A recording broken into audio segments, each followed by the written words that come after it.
চুই জাল দিয়ে দেশি হাঁস বোনা ভীষণ মজার একটা রেসিপি। আসসালামু আলাইকুম ভিউয়ার্স, মজার এই রেসিপি দেখতে হলে আমার সাথেই থাকুন আর ফুল ভিডিও দেখুন।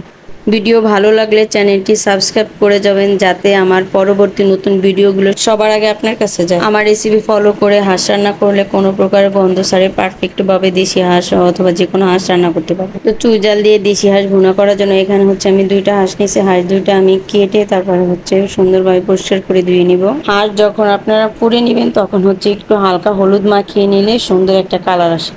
এই যে দেখেন আমার হাঁসটা পুড়াইছে, কি সুন্দর একটা কালার আসছে। তো ভিডিওটা লম্বা হয়ে যাবে দেখে হাঁসটা কাটার পুরো ভিডিও আমি দেখালাম না। এখানে হচ্ছে তো হাঁস 2টা আমি কেটে তারপরে হচ্ছে ধুয়ে পরিষ্কার করে নিছি। আর এখানে আমি চুইজাল নিয়ে নিছি, যেহেতু চুইজাল দিয়ে যেহেতু হাঁসটা রান্না করবো তাহলে চুইজাল তো মাস্ট লাগবে। তো আমরা চলে যাই মূল রেসিপিতে। এবার চুলে একটা পাতিল বসিয়ে তারপর হচ্ছে আমি পরিমাণ মতো তেল দিয়ে দিলাম। যেহেতু হাঁস রান্না করবো, হাঁসে খুব বেশি একটা তেল দেওয়া লাগে না। এইখানে 2টা হাঁসের জন্য আমি 1 কাপ পরিমাণ তেল দিছি আর 1 কাপ পরিমাণ পেঁয়াজ কুচি দিয়ে দিলাম। পেঁয়াজটা ব্রাউন কালার করে ভাজা হলে তারপর আমি মশলাগুলো দিয়ে দিব। তো আমার পেঁয়াজটা ভাজা কমপ্লিট হয়েছে। এবার হচ্ছে আমি সামান্য পানি দিয়ে তারপর হচ্ছে আদা রসুন দিয়ে দিলাম। এখানে আমি 6 চামচ আদা আর 6 চামচ রসুন দিচ্ছি, 2 চামচ হলুদ আর 4 চামচ মরিচ দিছি। মাংসটা যেহেতু আমি ঝাল ঝাল করে রান্না করবো, এর জন্য আমি মরিচের পরিমাণটা একটু বাড়িয়ে দিচ্ছি।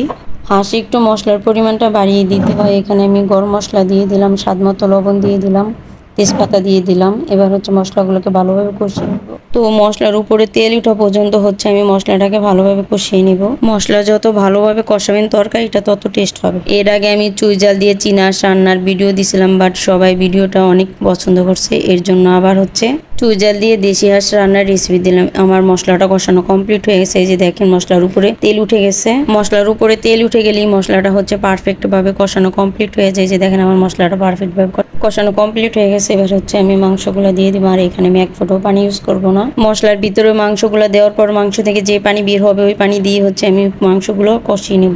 হাঁসের মাংস হচ্ছে মশলার ভিতরে দিয়ে তারপর হচ্ছে একটু নেড়ে চেড়ে ঢাকনা দিয়ে ঢেকে দিলে দেখবেন ঢাকনা খুললে অনেক পানি বের হয়। এর জন্য মাংসটা কষাতে আমি এক্সট্রা কোনো পানি ইউজ করলাম না। এখানে মাংসগুলো ভালোভাবে নেড়ে চেড়ে মশলার সাথে মিশিয়ে তারপর হচ্ছে আমি ঢাকনা দিয়ে ঢেকে দিব। ঢাকনা দিয়ে ঢেকে প্রথমে হচ্ছে আমি 10 মিনিট কষিয়ে নিব আর মাঝে মাঝে একটু নেড়ে চেড়ে দিব। এই যে দেখেন 10 মিনিট পরে ফিরে আসলাম। 2টা হাঁসের তুলনায় আমার পাতিলটা একটু ছোট হয়ে গেছে, এর জন্য একটু নাড়তে চাড়তে কষ্ট হচ্ছে।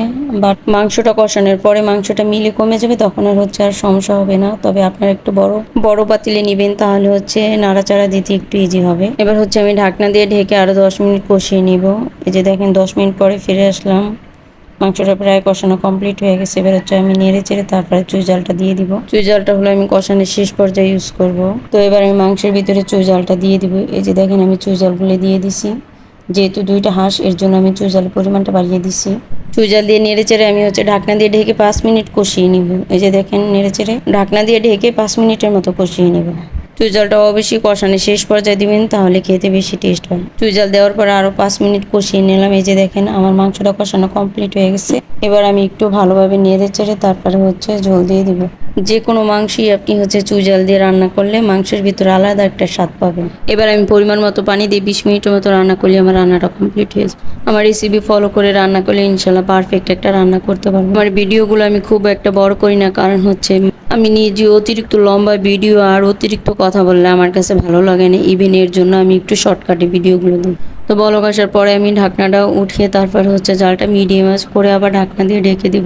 ঢাকনা দিয়ে ঢেকে 20 মিনিট রান্না করলে আমার রান্নাটা কমপ্লিট। এই যে দেখেন আমার রান্না কমপ্লিট হয়ে গেছে। কি সুন্দর একটা কালার আসছে আর কতটা লোভনীয় লাগতেছে, দেখেই খেতে ইচ্ছে করতেছে। তো মজার এই রেসিপিটা আপনারা অবশ্যই বাসায় ট্রাই করবেন। আর খেতে কেমন হলো অবশ্যই আমাকে কমেন্টে জানাবেন। আমার রান্নাটা যেহেতু কমপ্লিট হয়ে গেছে, এবার হচ্ছে আমি ভাজা 2 চামচ জিরা গুঁড়ি দিয়ে তারপর একটু নেড়ে চেড়ে নামিয়ে ফেলবো। তো আমার রান্নাটা কেমন হলো অবশ্যই কমেন্টে জানাবেন।